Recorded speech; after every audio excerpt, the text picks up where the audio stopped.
हाँ तो बच्चों हम लोग आज मिसलेनियस एक्सरसाइज करेंगे एनसीईआरटी का इन्वर्स ट्रिगोनोमेट्री का। इन्वर्स ट्रिगोनोमेट्री में हम लोग पीछे का भी कुछ ना कुछ पढ़े हैं। एक्सरसाइज 1 और 2 कर चुके हैं। 2 में कुछ क्वेश्चन बताए थे, कुछ बचा भी था जो उम्मीद करते हैं कि आप लोग बना चुके होंगे। नहीं बना होगा तो कमेंट करना है, उसको भी एक दिन बता देंगे। लेकिन आज हम लोग मिसलेनियस एक्सरसाइज स्टार्ट करेंगे।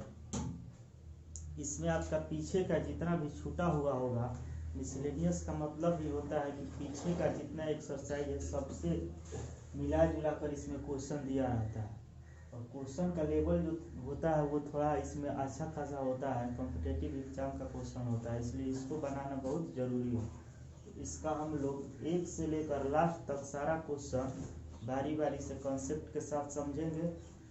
पीछे का फार्मूला याद होना जरूरी है जितना भी बताया गया है। तो चलिए आइए देखते हैं क्वेश्चन नंबर 1 क्या है। Find the value of cos inverse cos 13 pi upon 6। यहाँ पे इसका वैल्यू फाइंड करना है। पीछे भी एक्सरसाइज 1 में हम लोग ये बना चुके हैं, एक बार फिर आ रहा है क्वेश्चन मिसलेनियस में। तो कुछ लोग बना भी सकते हैं, नहीं बना सकते हैं। तो देखिए हम आपको बताते हैं कैसे ये बनेगा। सबसे पहले तो यहाँ पे आपको पता होना चाहिए कि कॉस इनवर्स का रेंज क्या होता है। तो कॉस इनवर्स का रेंज आपको पता होगा क्या होता है।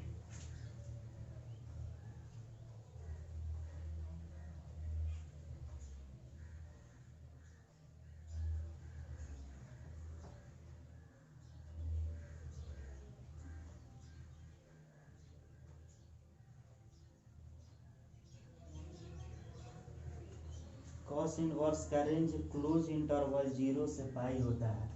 तो ध्यान देना है कि यहाँ पे जो वैल्यू दिया गया है कॉस का, उसका जो भी वैल्यू आएगा वो इसी रेंज के बीच में आता है। तो अगर यहाँ पर कॉस के साथ जो ब्रैकेट में है ये वैल्यू इसके बीच में नहीं है, तो हम इसको पहले ब्रेक करते हैं, यानी कि एक्सपेंड करेंगे, इसको तोड़ के देखेंगे और इसी के बीच में लाने का कोशिश करेंगे। तो आप देख रहे होंगे कि नीचे 6 है, नीचे से बहुत इफेक्ट पड़ेगा कि इसका डिनोमिनेटर क्या है। तो डिनोमिनेटर इस एंगल का 6 है। तो आपको बताए होंगे हम पीछे भी एक्सरसाइज 1 में कि जो भी डिनोमिनेटर होता है उसी के रिस्पेक्ट में ब्रेक करना है, क्योंकि कुछ वैल्यू हमको पता है क्या क्या होता है। तो इसके बीच में अगर 6 है तो π/6 ही आएगा। तो इसको π/6 के फॉर्म में ब्रेक करेंगे। थोड़ा सा दिमाग लगाना है और इसको ब्रेक कर देना है। cos 2π + π/6 ब्रेक हो गया। अब आप इसको जोड़कर देख सकते हैं, ये 13 π/6 आएगा। अब आपको आगे का फार्मूला पता होना चाहिए, जितना भी बेसिक फार्मूला है। नहीं याद है तो यहाँ पे हम लिखते जा रहे हैं। cos 2π + theta. ये याद करने का भी जरूरत नहीं है इसका फार्मूला, क्योंकि इसका कॉन्सेप्ट हम बताए थे कैसे कैसे होता है। तो cos 2π + थीटा, देखिए एक बार और देख लेते हैं। क्वाड्रेंट लेते हैं, ये होता है फर्स्ट, सेकेंड, थर्ड और फोर्थ। देखते हैं कि ये cos का एंगल किस क्वाड्रेंट में आता है। 2π मतलब ये पाई हो गया, और फिर यहाँ से ऐसे चलेंगे तो 2π। 2π + थीटा मतलब फर्स्ट क्वाड्रेंट में आ रहा है। तो फर्स्ट में ऑल पॉजिटिव होता है, और जैसे ही ये फर्स्ट में जाएगा तो ये cos चेंज नहीं करेगा, क्योंकि ये 0 डिग्री से ये ब्रेक हो रहा है। तो cos का cos ही रह जाएगा और यहाँ पे थीटा हो जाएगा। तो आप समझ गए होंगे cos 2π + π/6 = हो जाएगा cos π/6।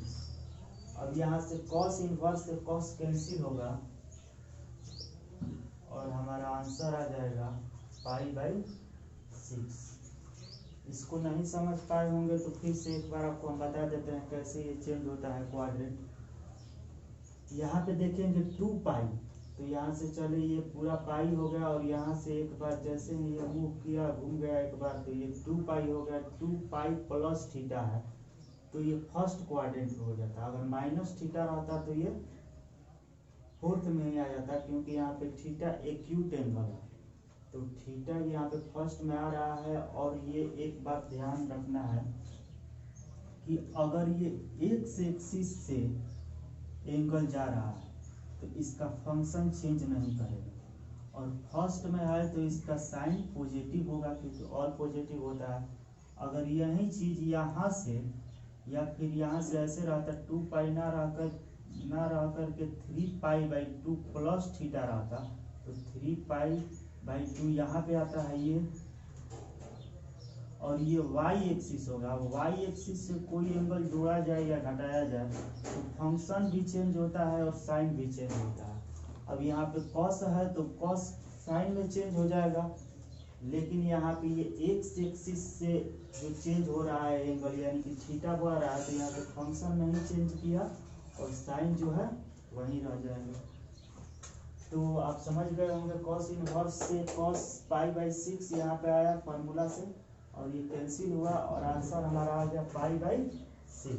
तो अब देखेंगे क्वेश्चन नंबर 2, इसको मिटा देते हैं।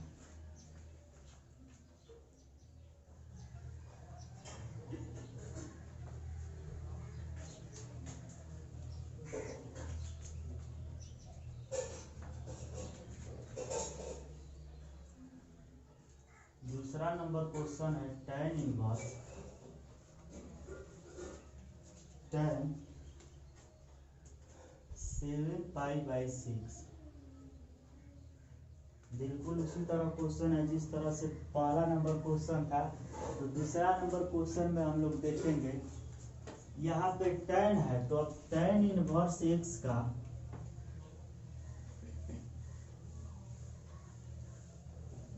रेंज क्या होता है। याद करिए tan इनवर्स x का रेंज क्या होता है। तो आपको याद आ रहा होगा tan इनवर्स x का range open interval minus pi by 2 से पाई बाई 2।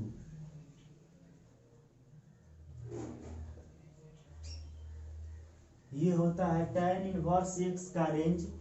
तो जो ये ब्रैकेट में ये जो वैल्यू है ये इसी के बीच में आना चाहिए। आप समझ गए होंगे रेंज कितना इंपॉर्टेंट है।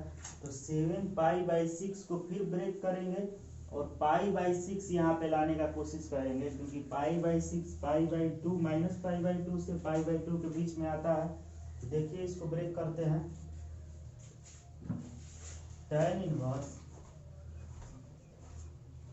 tan pi plus pi by 6, पाई में पाई बाई 6 जब ऐड करेंगे तो 7 पाई बाई 6 ही हो जाएगा। फिर यहाँ पे फार्मूला आएगा tan पाई प्लस थीटा। तो tan pi plus theta equal to क्या होगा, फिर वही वाला रूल अप्लाई करेंगे। यहाँ पे रखने का जरूरत नहीं है, फार्मूला जो कॉन्सेप्ट है उसी से फार्मूला हम लोग लिख लेंगे। तो tan पाई प्लस थीटा, तो ये जब एक बार हम लोग यहाँ से यहाँ आते हैं तो ये पाई होता है। अब प्लस थीटा करेंगे तो थर्ड क्वाड्रेंट में आएगा। अब देखिए यहाँ से एक्स एक्सिस से थीटा चेंज हो रहा है, तो फंक्शन तो वहीं रह जाएगा, लेकिन यहाँ पे साइन जो है वो देखना है। तो थर्ड क्वाड्रेंट में tan पॉजिटिव होता है तो tan थीटा। पता है आपको थर्ड क्वाड्रेंट में tan और cot दोनों पॉजिटिव होता है, और बाकी जितना फंक्शन है वो निगेटिव होगा। तो यहाँ पर भी हमारा आएगा tan inverse tan pi by 6। tan से tan कैंसिल होगा और आंसर आ जाएगा पाई बाई 6। तो इसको लिख लेना है और इसको समझते हुए लिखना है। हाँ, तो हम लोग मिसलेनियस का क्वेश्चन नंबर 3 देखेंगे। Prove that 2 sin inverse 3/5 is equal to tan inverse 24/7। इस तरह का क्वेश्चन एग्जाम में बहुत बार आता है, इसलिए इसको ध्यान से देखिएगा। एलएचएस पहले देखते हैं क्या दिया हुआ है। तो एलएचएस में दिया है 2 sin इनवर्स, यहाँ पे लिख देते हैं LHS equal to two sine inverse 3/5। तो यहाँ पे सबसे पहले तो हम लेट करेंगे theta equal to sine inverse 3/5। अब आप लोग बहुत पहले से ही 10th क्लास से ही जान रहे हैं, बहुत बेसिक कॉन्सेप्ट है। साइन थीटा, इधर साइन को इधर लाएंगे तो ये हो जाएगा साइन थीटा इक्वल टू 3/5। तो ये एंगल अगर थीटा है तो ये हमारा 3 हो जाएगा और ये 5, क्योंकि sine theta equal to perpendicular upon hypotenuse होता है।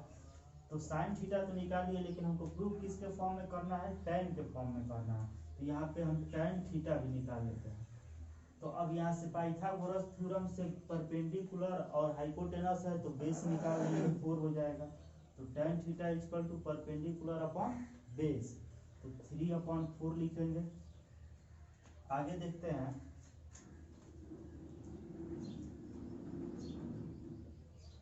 टू साइन इनवर्स 3/5 दिया, तो हम इसको साइन इनवर्स 3/5 को थीटा मान चुके हैं, तो ये पूरा हमारा 2 थीटा हो जाएगा। अब थीटा का वैल्यू यहाँ से हम tan के फॉर्म में निकाल लेते हैं, क्योंकि यहाँ पे थीटा साइन का जो थीटा है वही tan का थीटा यहाँ से लिया है। तो अगर यहाँ से हम थीटा का वैल्यू देखें तो tan इनवर्स 3/4 आता है, tan inverse 3/4।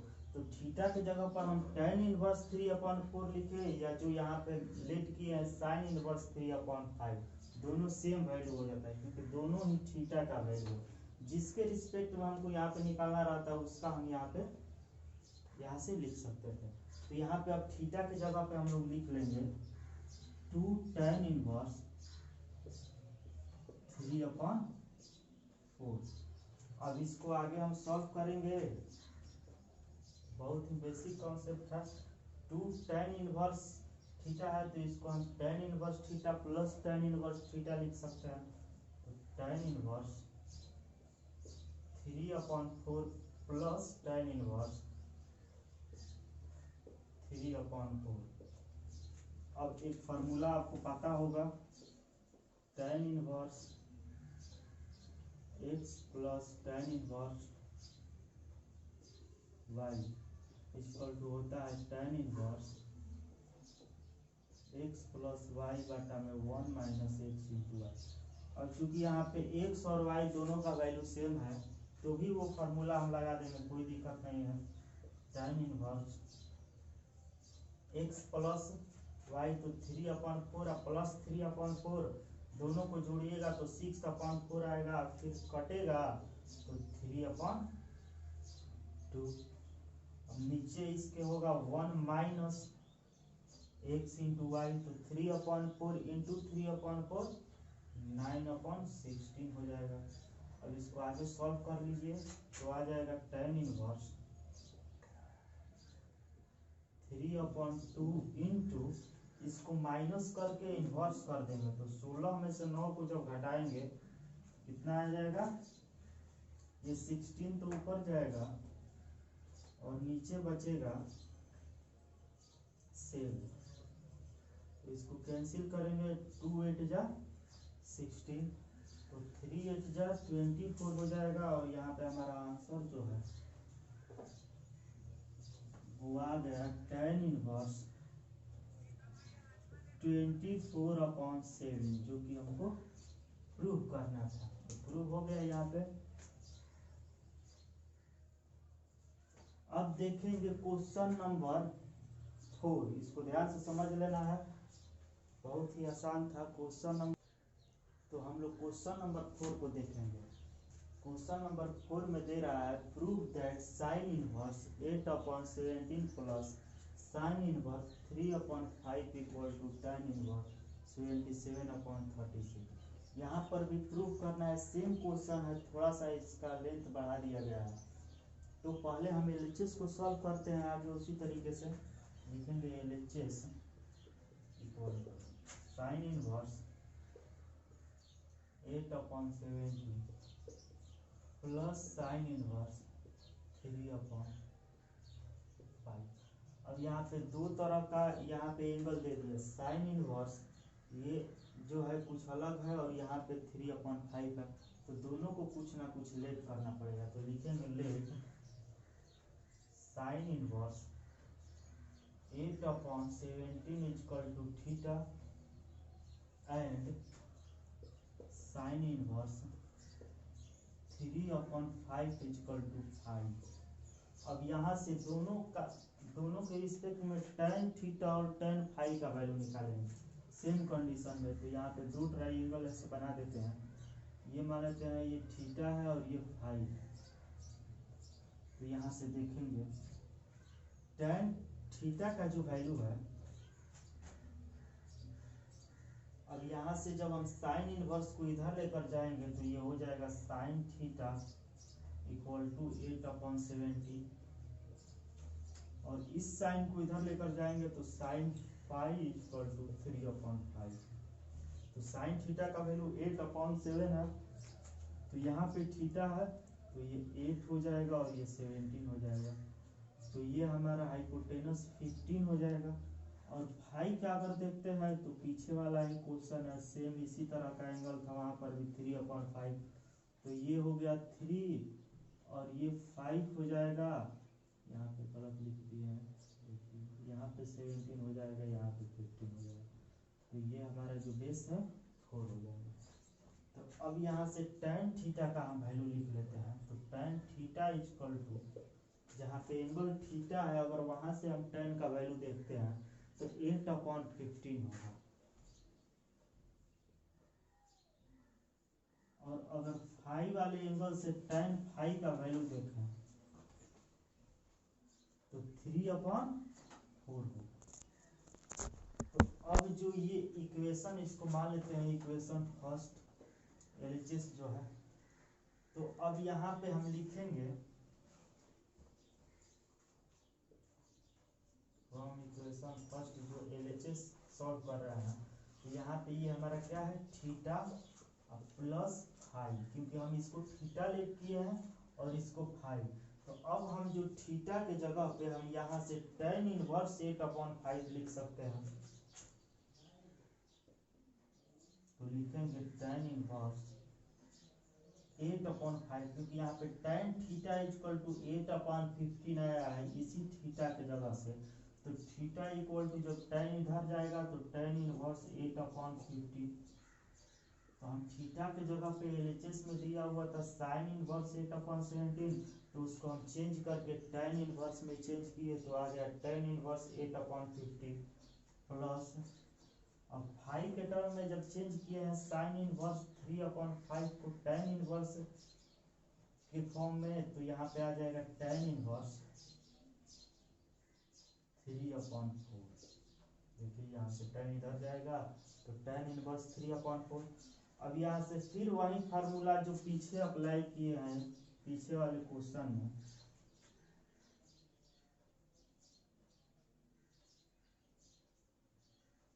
tan inverse x plus tan inverse y हो जाता है tan inverse x plus y बटा में 1 माइनस एक्स इंटू वाई। यहाँ पे फार्मूला अप्लाई करेंगे, देखिए ध्यान से tan inverse x plus y 8/15 plus 3/4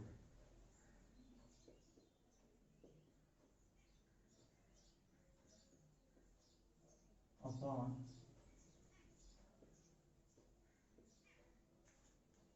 1 minus 8/15 into 3/4। इसको आगे सॉल्व कर देते हैं।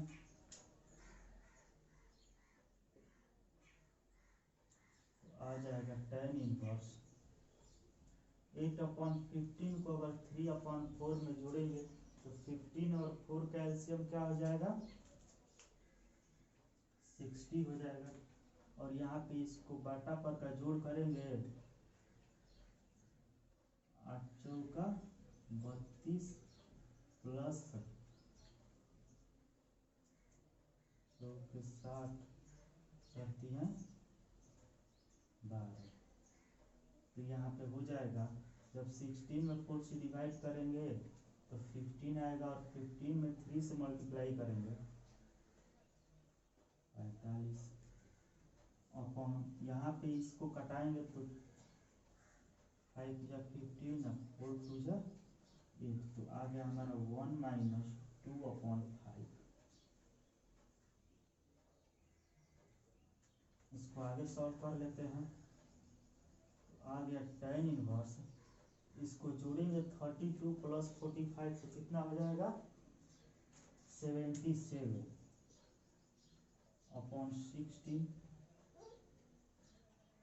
इंटू, अब इसको माइनस करके इन्वर्स कर देंगे तो 5 में से 2 जब घटाएंगे तो 3 हो जाएगा, तो ये 5 ऊपर जाएगा और 3 नीचे। तो यहाँ से 5 से 60 कटेगा, कितना आएगा 12। तो आगे हमारा जो आंसर आया tan इनवर्स 77 बटा में 36, क्योंकि 12 3 जा 36, यही RHS है। देखिए प्रूव हो गया ये, तो ध्यान से देखना है थोड़ा सा और इसको समझ करके लिखना है। इसमें कुछ खास नहीं था, पीछे वाला क्वेश्चन जैसा ही था, थोड़ा सा इसमें एक डिजिट बढ़ा दिया है साइन इनवर्स ये वाला, तो पीछे वाला जैसा सॉल्व किए हैं और यह फार्मूला सेम है। तो अब आगे देखेंगे क्वेश्चन नंबर 5। तो आगे हम लोग क्वेश्चन नंबर 5 देखेंगे। क्वेश्चन नंबर 5 में भी सेम क्वेश्चन है, यहाँ पे प्रूव करना है, prove that cos inverse 4/5 plus cos inverse 12/13 equal to cos inverse 33/65, ये प्रूव करना है। तो LHS देखेंगे, LHS में क्या दिया हुआ है। तो LHS इक्वल टू दिया है cos inverse 4/5 plus cos inverse 12/30। तो यहाँ पर भी दोनों का एंगल सेम नहीं है, अलग अलग है, तो एक को थीटा मानेंगे और दूसरे को फाई। तो लिखेंगे let cos inverse 4/5 equal to theta and cos inverse 12/13 equal to 5। तो यहाँ पर फिर वही बेसिक कॉन्सेप्ट जो है, आप डायरेक्ट भी लिख सकते हैं या ऐसे ट्राइंगल पहले बना लीजिए, अच्छा रहेगा। ये थीटा मान लेते हैं और ये फाई। तो cos को जब हम इधर लेकर आएंगे cos इनवर्स को, तो ये हो जाएगा cos, तो cos theta equal to 4/5 and cos phi equal to 12/30। अब यहाँ से cos से हमको cos में ही प्रूव करना है, तो आगे साइन का भी जरूरत आएगा, तो हम साइन थीटा और साइन फाई का वैल्यू यहाँ से कैलकुलेट कर लेंगे। तो साइन थीटा इक्वल टू, यहाँ से देखिएगा तो ये जो थीटा है cos थीटा का वैल्यू दिया है 4/5, तो ये 4 हो जाएगा और ये 5, क्योंकि cos theta equal to base upon hypotenuse होता है। तो 4/5, तो ये जो हमारा परपेंडिकुलर होगा वो 3 होगा। उसी तरह से यहाँ पे cos फाई इक्वल टू 12/13 दिया हुआ है, तो ये 12 ये 30, तो इसका जो परपेंडिकुलर होगा वो 5 हो जाएगा। तो आगे देखेंगे, यहाँ पे साइन थीटा का वैल्यू निकालेंगे, तो साइन थीटा इक्वल टू होता है परपेंडिकुलर अपॉन हाइपोटेनस, तो 3/5 एंड साइन फाई का वैल्यू निकालेंगे तो 5/13 हो जाएगा। अब हमको यहाँ पे लाना है cos इनवर्स 33/65। तो आप यहाँ से पीछे का क्वेश्चन बनाते बनाते आपको अनुभव हो गया होगा कि ये जो दोनों एंगल है, अगर इसको हम जोड़ रहे हैं तो इतना आ जा रहा है, जोड़ के आप देख लीजिए। तो यहाँ से आइडिया लग गया होगा आपको कि cos थीटा प्लस फाई करना पड़ेगा हमको। तो थीटा प्लस फाई, तो cos theta plus phi equal to क्या होता है, ध्यान दीजिएगा, cos theta plus phi equal to होता है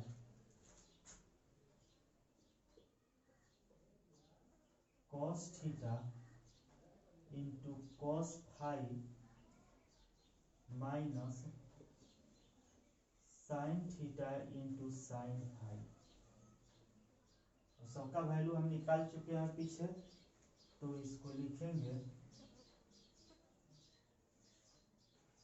cos theta plus phi equal to,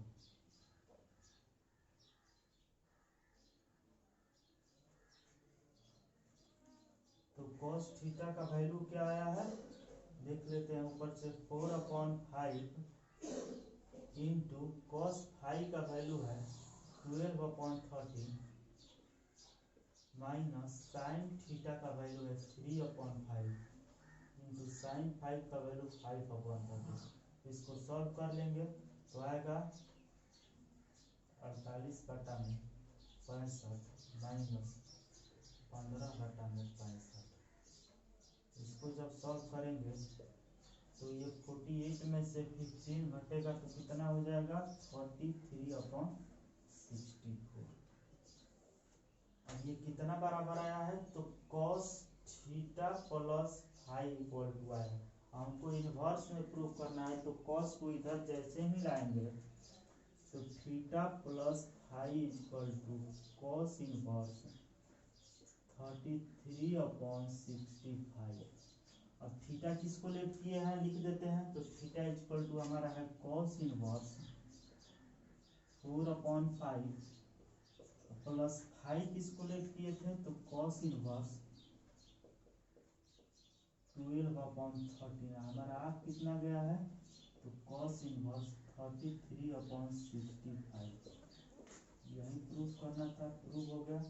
तो आगे हम लोग देखेंगे क्वेश्चन नंबर ये 5 था, क्वेश्चन नंबर 6 सेम इसी तरह से है, डाटा केवल चेंज है, cos की जगह पे साइन होगा। तो इसको आपको बनाने के बाद क्वेश्चन नंबर 6 को घर पे बनाना है और कोशिश करना है कि क्वेश्चन नंबर 7 भी बना लें। उसके आगे का हम आपको अगले वीडियो में सॉल्व कर देंगे, जितना भी क्वेश्चन बचा रहेगा सब क्वेश्चन जितना मिसलेनियस का है कोशिश करेंगे कि उसको सॉल्व कर दें। और इसको आप घर पे एक बार बनाइए और क्वेश्चन नंबर 6 जरूर बनाइए बनाने के बाद इसको, और 7 भी, ठीक है।